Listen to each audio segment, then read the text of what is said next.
Boa noite a todos, que Jesus nos envolva e nos dê a sua paz. Gostaríamos de cumprimentar a todos e agradecer ao Celso, que nos convidou para mais essa palestra e rogamos a Jesus que nos abençoe e que nos envolva. Que assim seja, graças a Deus.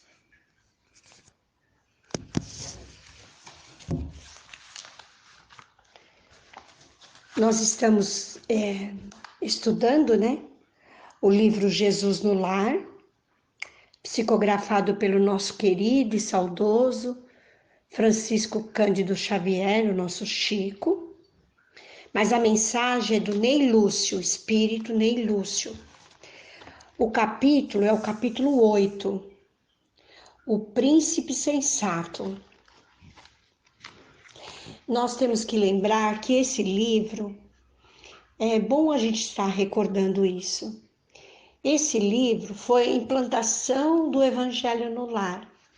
Jesus, na casa de Mateus, da sogra, Da sogra de Mateus, ele fazia esses encontros e nesses encontros ele implantou o Evangelho no Lar, porque tinha os assuntos, aí conversava e Jesus ensinava o melhor caminho de como nós tínhamos que lidar com as coisas do dia a dia, Ele sempre abordava os assuntos e ensinava a melhor maneira de nos conduzirmos.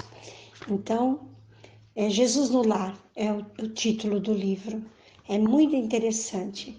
Mas vamos lá, o capítulo de hoje é o capítulo 8, o Príncipe Sensato. Peço permissão a todos para que nós possamos ler. E aí, à medida que a gente for lendo, se surgir algum assunto, a gente vai falando, ou então no final a gente dá o nosso...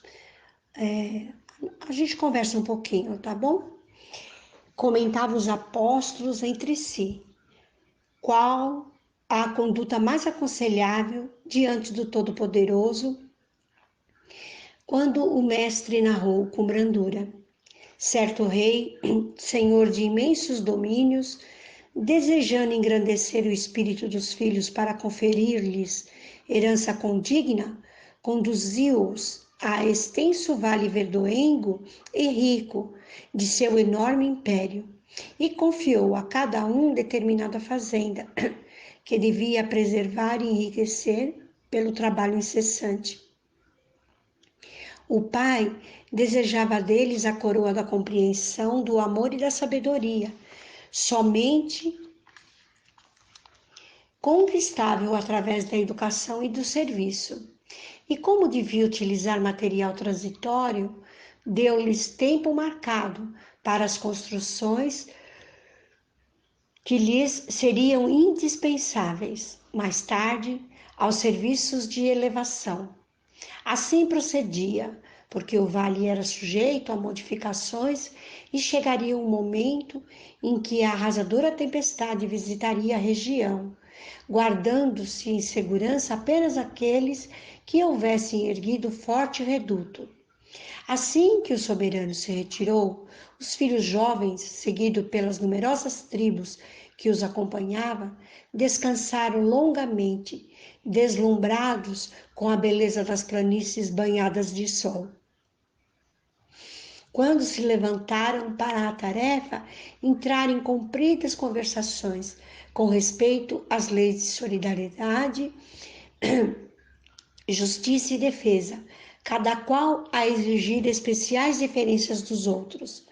Quase ninguém cuidava da aplicação dos regulamentos estabelecidos pelo governo central. Os príncipes e seus afeiçoados, em maioria por questões de conforto pessoal, esmerava-se em procurar recursos sutis, como que pudesse sonegar sem escândalos visíveis entre si os princípios a que haviam jurado obediência e respeito. E tentando enganar o magnânimo pai, por meio da bajulação, ao invés de honrá-lo com trabalho sadio, internaram-se em complicadas contendas em torno de problemas íntimos do soberano. Gastaram anos a fio discutindo-lhe a apresentação pessoal. Insistia alguns que ele revelava o rosto à brancura do lírio, enquanto outros perseveravam em proclamar-lhe a cor bronzeada, idêntica à de muitos cativos do Sidom. Muitos afirmavam que ele possuía um corpo gigante, e não poucos exigia fosse ele um anjo coroado de estrelas, ao passo que as rixas verbais se multiplicavam. O tempo ia se esgotando e os insetos destruidores, infinitamente reproduzidos, invadiram as terras, aniquilando grande parte dos recursos preciosos. Detritos desceram de serras próximas e fizeram compacto acervo de monturo naquelas regiões, enquanto os príncipes levianos, inteiramente distraídos das obrigações fundamentais que lhes cabiam, se engalfinhavam a todo instante a propósito de ninharias. Houve, porém, um filho bem avisado, que anotou os decretos paternais e cumpriu-os. Jamais esqueceu os conselhos do rei, e quando lhe era possível, os estendia aos companheiros mais próximos. Utilizou o grande número de horas que as leis vigentes lhe concedia ao repouso e construiu sólido abrigo que lhe garantiria a tranquilidade no futuro, semeando beleza e alegria em toda a fazenda que o genitor lhe cedera por empréstimo. Quando a tormenta surgiu, renovadora e violenta, o príncipe sensato, que amara o monarca e servira-o desvelado e carinhoso, estendendo-lhe as lições libertadoras pela fraternidade pura e cumprindo-lhe a vontade justa e bondosa pelo trabalho de cada dia, com as aflições construtivas da alma e com o suor do rosto, foi naturalmente amparado num santuário de paz e segurança, com seus irmãos discutidores, que os seus irmãos discutidores não encontraram. Doce silêncio pairou na sala singela. Decorridos alguns minutos, o mestre fixou olhos lúcidos na pequena assembleia e concluiu: quem muito analisa sem espírito de serviço pode viciar-se facilmente nos abusos da palavra. Mas ninguém se arrependerá de haver ensinado bem e trabalhado com as próprias forças, em nome do Pai Celestial, no bendito caminho da vida.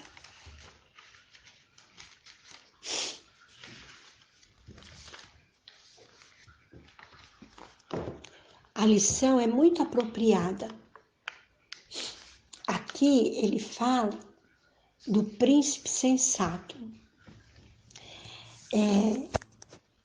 Eu ensinei para os meus netos, quando eles eram pequenos, teve um período da vida deles que eles moraram aqui em casa comigo, a Bela e o Luan.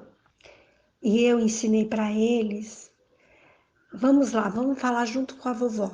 Eu sou filho do dono de todo o ouro e toda a prata que há no universo. Pois se eu sou filho do dono de todo o ouro e toda a prata que há no universo, eu sou um príncipe ou uma princesa, porque eu sou filho do dono do mundo. E todos nós o somos, cada um de nós. Somos filhos de Deus Pai, é o nosso Criador. E é Ele, né? Todos nós somos filhos. Foi Jesus que nos ensinou isso.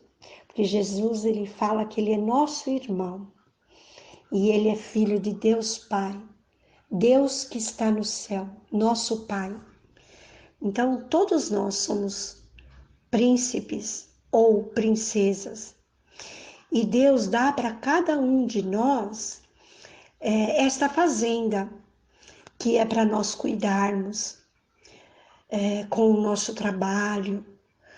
Ganharás o pão com o suor do teu rosto.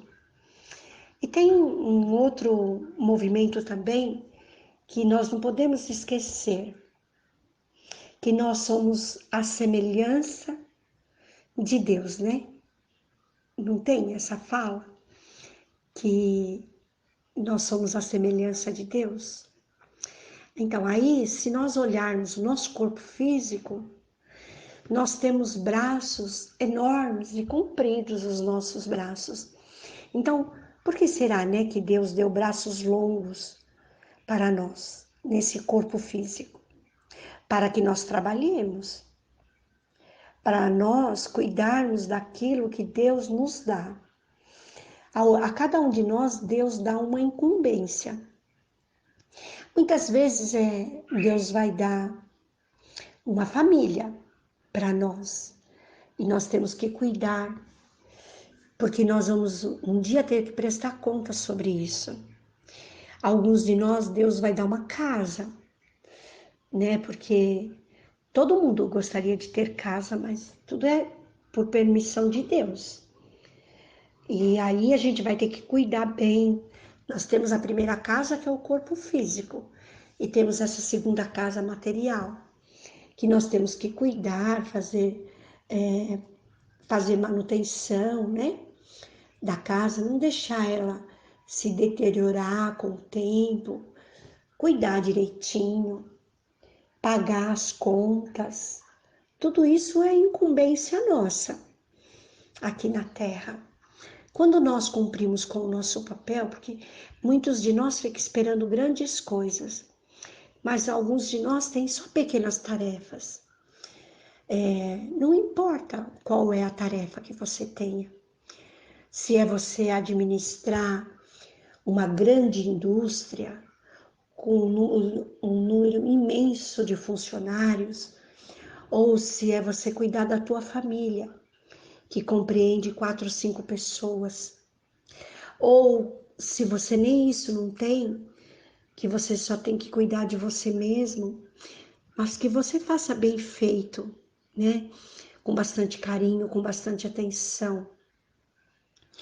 Porque à medida que nós vamos fazendo bem feito o que cabe para nós, sem ficar com discussão, com contendas, né? Como diz na própria lição, ficar discutindo, olha, porque Deus é rico, Deus é isso, Deus é aquilo, Deus... Fica discutindo. Não, não é para nós ficarmos discutindo. Se você já compreendeu, você já entendeu, vá e faça. Tem uma outra fala também, que eu aprendi há alguns anos, faz alguns anos, aí pode botar uns 40 anos atrás, e eu acho muito interessante. E eu coloco na minha vida, né? E quando as pessoas conversam comigo, eu também passo isso. Trabalhe para Jesus. É para Jesus que nós trabalhamos, né? E faça como se fosse para Jesus. Faz tudo muito bem feitinho, no capricho, né? Se Jesus chegar agora aqui, entrar agora na nossa casa, nós convidamos ele para entrar, a gente vai, ô Senhor, senta, eu vou te servir um copo d'água, eu vou coar um café para o Senhor. Olha, se o Senhor aguardar um minutinho, eu faço um bolo. Quem não sabe fazer bolo, compra pão. Bom, enfim, a gente vai dar o nosso melhor. Mas muitas vezes não é Jesus que vai vir na nossa casa. É uma outra pessoa. E a gente vai tratar bem, porque pode ser que Jesus veio através dessa pessoa. Então, não importa o que é, que venha nas nossas mãos. Se é só recolher o lixo da casa, recolha o lixo, lava o cestinho, troca o saquinho, armazena o lixo direito para não ter perigo do lixeiro se machucar com o seu lixo. Não é lixeiro, é o gari, né? O que recolhe o lixo. É que aqui em São Paulo a gente usa esse termo e aí a gente fala, nem pensa, né? Mas não é. É o coletor do lixo, né? E a gente armazena direitinho. Bom, enfim, a gente tem que fazer bem, nós temos que fazer bem feito tudo aquilo que está nas nossas mãos. Muitas vezes nós ficamos aguardando grandes tarefas, né? Lá na casa espírita, não importa qual é o papel. Hoje, por conta da pandemia, nós estamos afastados da casa espírita. Não sei como vai ser quando nós retornarmos, né? Mas se retornarmos uma tarefa ou outra, fazermos bem feito, né? E lembrar que aquilo que você está fazendo, você não está fazendo para o dirigente da sala, para o diretor da área a que você está trabalhando, ou para o presidente da casa. Não. Você está trabalhando para Jesus, Ele está te dando uma oportunidade de trabalho. É um núcleo a que você pertence, mas é Jesus a que permite. Aí você faça com carinho, faça com amor, com atenção, faça bem feito, né? E não espere reconhecimento, porque muitos de nós ficam bravos, né? Porque as pessoas não reconhecem. Ah, fulano não reconhece, fulano não agradece. Então, não reconhece, não agradece. Então, você está trabalhando para o fulano? Não é para Jesus que você trabalha? Porque quando nós trabalhamos para Jesus, nós não esperamos isso. Reconhecimento, agradecimento, não. A gente faz e faz bem feito, né? E agradece pelo trabalho que nós estamos executando.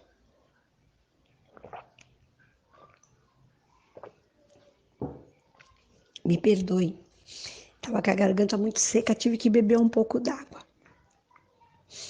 Então, o príncipe sensato, ele lá, eu vou voltar um pouquinho só naquele parágrafo, para a gente ver. Não, eu acho melhor voltar lá naquela fala de Jesus, na última fala de Jesus, quando ele diz assim, ó, vamos lá. Quem muito analisa, sem espírito de serviço, pode viciar-se facilmente nos abusos da palavra. Mas ninguém se arrependerá de haver ensinado bem e trabalhado com as próprias forças, em nome do Pai Celestial, no bendito caminho da vida. Então, enquanto estivermos a caminho, enquanto estivermos caminhando por sobre a terra, enquanto estivermos a caminho do nosso Senhor Jesus Cristo, vamos fazer bem feito. Vamos fazer com carinho e com atenção, né? E se nós colocarmos a atenção, né? Muitas vezes nós nos equivocamos e até fazemos algumas coisas erradas, porque nós não colocamos a atenção naquilo que estamos fazendo. Quando nós temos toda a nossa atenção voltada para aquele ato, aquele trabalho, aquela situação que estamos vivendo, nós estamos por inteiro ali, né? Então, aí a gente faz bem feito, né? A gente presta atenção nos detalhes, e faz o capricho, como o príncipe sensato aqui. O trabalho dele era só manter aquele lugar limpo. Ele cumpriu, né? Aqui, ó. As lições, onde que está? Semeando beleza e alegria em toda a fazenda que o genitor utilizou grande número de horas que as leis vigentes lhe concediam ao repouso e construiu sólido abrigo que lhe garantiria a tranquilidade no futuro, semeando beleza e alegria em toda a fazenda que o genitor lhe cedera por empréstimo. Tudo o que temos é empréstimo do Pai Criador. É empréstimo de Deus. A família a que pertencemos, o grupo familiar a que pertencemos, este corpo que habitamos, tudo que temos, tudo, é tudo empréstimo. E nós vamos ter que prestar conta. E aí no próximo parágrafo ele diz assim, e assim, isso é Ney Lúcio falando, né?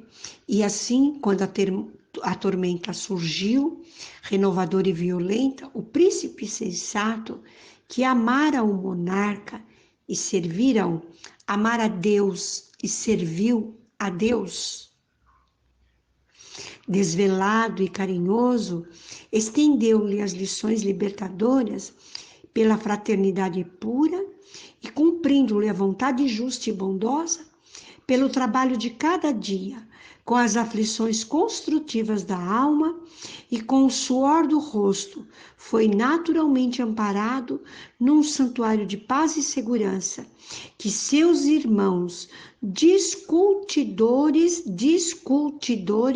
não encontraram. Porque ficam discutindo e não faz o que tem que ser feito, né? Tá na nossa incumbência, tá na nossa responsabilidade, vamos fazer bem feito. Então, a lição de hoje é essa, né? O príncipe sensato. Mas lembrando que todos nós o somos, porque todos nós somos filho de Deus, Pai, dono de todo o ouro e toda a prata que há no universo. Então, se nós somos filho do dono do mundo, então cada um de nós é um príncipe ou uma princesa. Mas nós não precisamos de reinado. O reinado é as incumbências que está na nossa mão, na nossa responsabilidade. Então, eu gostaria de agradecer, né, esta bendita oportunidade que acabamos de receber, de poder estar aqui falando e estudando, lendo, falando, que é uma oportunidade bendita. Agradecemos ao Celso, que nos convidou, agradecemos a Antônio de Oliveira, que é o mentor responsável por essa casa, que está dando esta oportunidade para cada um de nós, de estarmos aprendendo, estudando. Agradecemos a Deus, nosso Pai, pela vida e a Jesus, o nosso Mestre querido, por tudo que temos, por tudo que somos. E pedimos a Jesus que possa nos abençoar, abençoar a cada um de nós, abençoar o nosso planeta Terra, essa terra bendita, essa bendita escola da vida. Nós te agradecemos, Senhor, pelo esse país que habitamos, o Brasil. É uma terra abençoada. Cada um de nós está no lugar que é o melhor lugar para o nosso aprendizado. Então nós nascemos aqui e te agradecemos por isso. Ao nosso grupo familiar, nós te agradecemos, Senhor, mas nós também queremos te pedir por todas as criaturas que se encontram doentes, quer seja do corpo ou do espírito.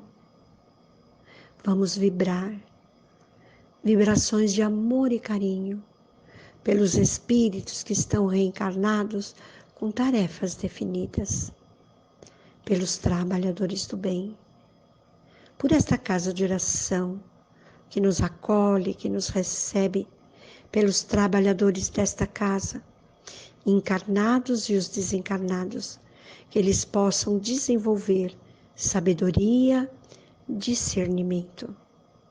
Vamos vibrar pela Mãe Natureza, por todos os reinos da natureza, os minerais, os vegetais, aos animais e a nós, os hominais, vibremos. Senhor Jesus, desperta em cada um de nós coragem, força, mas também perseverança, para que nós possamos continuar a nossa caminhada em sua direção. Que assim seja, graças a Deus.